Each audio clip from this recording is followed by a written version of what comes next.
आह, आह। अब इस कुल्हाड़ी की धार भी पहले की तरह तेज नहीं रही। 1 घंटे में पहले मैं कितनी सारी लकड़ियां काट देता था, और अब देखो सुबह से शाम होने को आई है और ये रत्ती भरी लकड़ियां कटी हैं।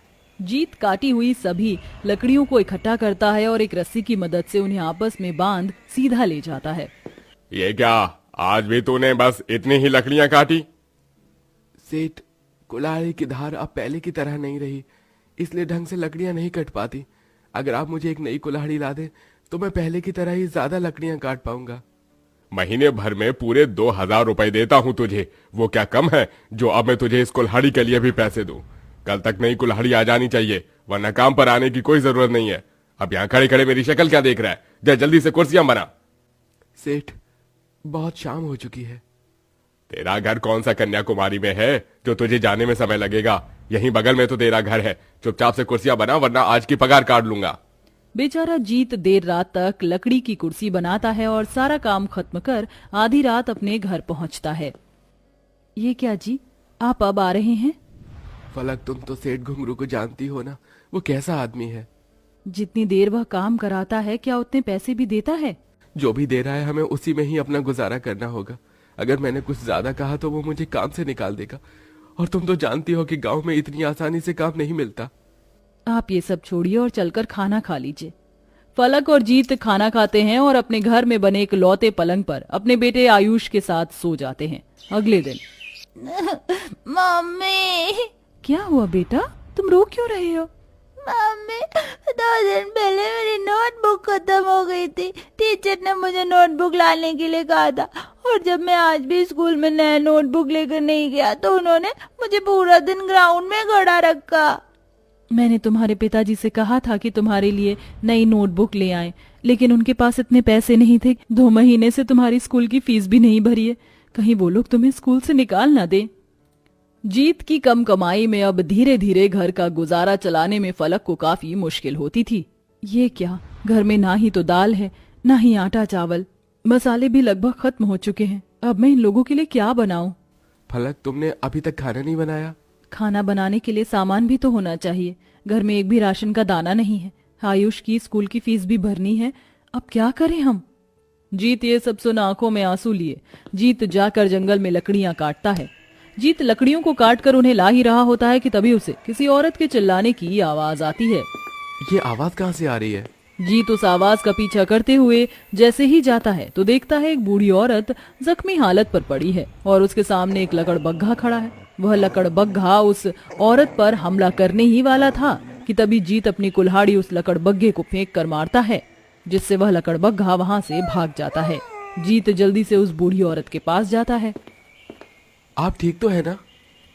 मेरी मदद करो, ये कहते हुए बूढ़ी औरत बेहोश हो जाती है। जीत उस बूढ़ी औरत को अपने हाथों से उठाता है और सीधा अपने घर ले आता है। जीत, ये जख्मी औरत कौन है? फलक के पूछने पर जीत उसे सारी कहानी बताता है, जिसे सुन, ये तो आपने बहुत अच्छा किया है। आप जल्दी से इन्हें पलंग पर लिटा दीजिए, मैं चूल्हे पर गर्म पानी करती हूँ। फलक चूल्हे पर गर्म पानी करती है और एक कपड़े की मदद से पानी से उस बूढ़ी औरत के सारे जख्म साफ करती है। वहीं अपने आंगन से कुछ औषधि के पत्ते तोड़ उनसे औषधि बनाकर उसके जख्मों पर लगाती है। इनका काफी ज्यादा खून बह चुका है, इसलिए शायद इन्हें होश आने में समय लगेगा। आप फिक्र मत कीजिए, जब तक इन्हें होश नहीं आता तब तक मैं इनका अपनी माँ की तरह ख्याल रखूंगी। फलक और जीत मिलकर उस बूढ़ी अम्मा का काफी ध्यान रखते हैं। उनके घर में एक ही पलंग था, इसलिए वह खुद जमीन पर सोकर उस बूढ़ी अम्मा को अपने पलंग पर सुलाते हैं। जमीन पर सोने की वजह से तीनों को ही काफी परेशानी होती, लेकिन वह सभी चीजों को बर्दाश्त करते हैं। ऐसे ही 2 हफ्ते गुजर जाते हैं। आयुष बेटा, मैं पानी भरने के लिए जा रही हूँ, तो तुम अम्मा का अच्छे से ध्यान रखना। ठीक है मम्मी।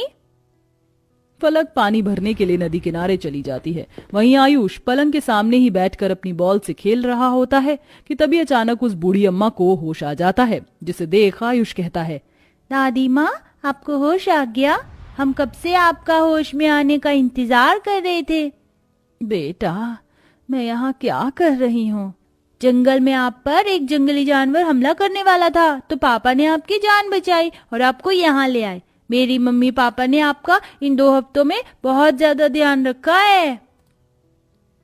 ये लोग खुद इतने छोटे से घर में रहते हैं, लेकिन फिर भी इन लोगों ने मेरा कितना ध्यान रखा। घर में एक पलंग होते हुए भी इन्होंने मुझे इस पलंग से नहीं उतारा। बेटा, मैं यहाँ बहुत रह चुकी, लेकिन अब मेरे जाने का समय आ गया है। मैं जा रही हूँ। लेकिन दादी माँ, मम्मी और पापा के आने का इंतजार तो कर लो। नहीं बेटा, अगर मैं थोड़ी देर और रुकी तो बहुत लेट हो जाऊंगी। इतना कहकर वह बूढ़ी अम्मा उठती है और जाने लगती है, लेकिन जाने से पहले वो जिस पलंग पर सो रही थी उस पर हाथ फिराकर जाती है और वहां से चली जाती है। उसके जाते ही फलक वहां पर आ जाती है, जिसके बाद आयुष फलक को सारी बातें बताता है। लेकिन तुमने उन्हें जाने क्यों दिया? रोका क्यों नहीं? मम्मी, मैंने उन्हें रोकने की बहुत कोशिश की, लेकिन वो रुके ही नहीं। फलक आसपास सभी जगह में उस बूढ़ी अम्मा को ढूंढती है, लेकिन वह उन्हें कहीं नहीं मिलती। शाम को जैसे ही जीत घर पर आता है तो फलक उसे सारी बात बताती है।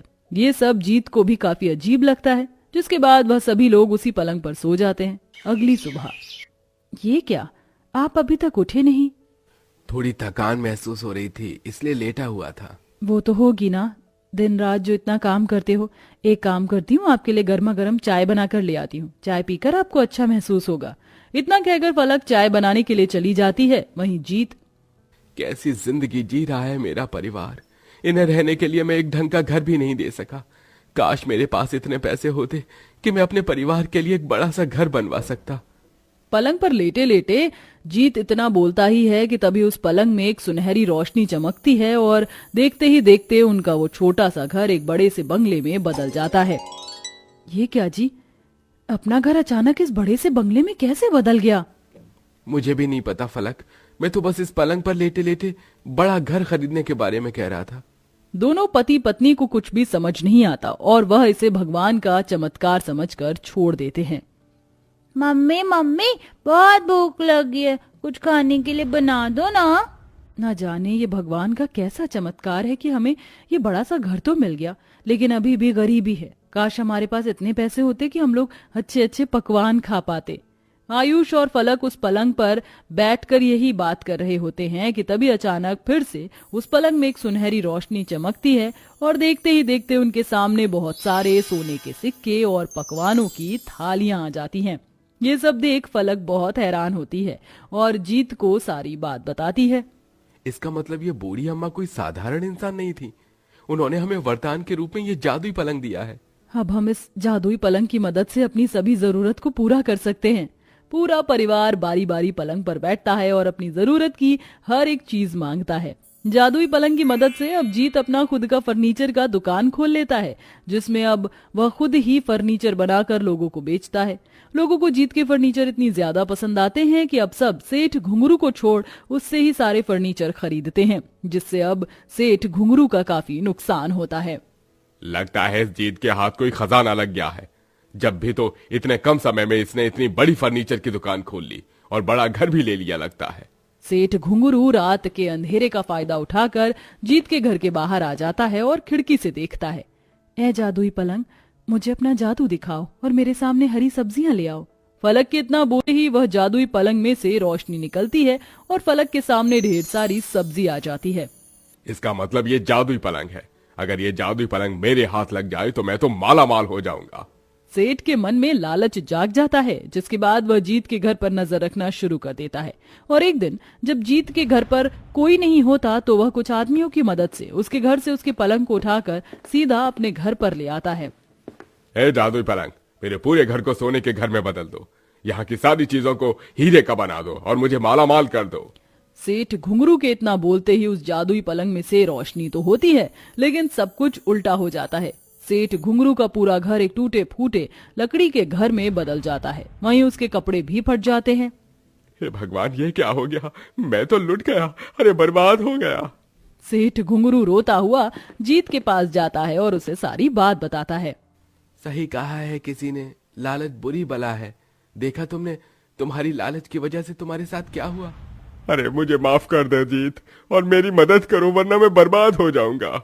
जीत फिर से उस जादुई पलंग पर बैठकर सब कुछ पहले की तरह कर देता है, जिसके बाद अब सेठ घुंगरू को भी अपनी गलती का एहसास हो जाता है और वो जीत को उसका जादुई पलंग वापस कर देता है, जिसके बाद अब जीत का परिवार खुशी खुशी रहता है।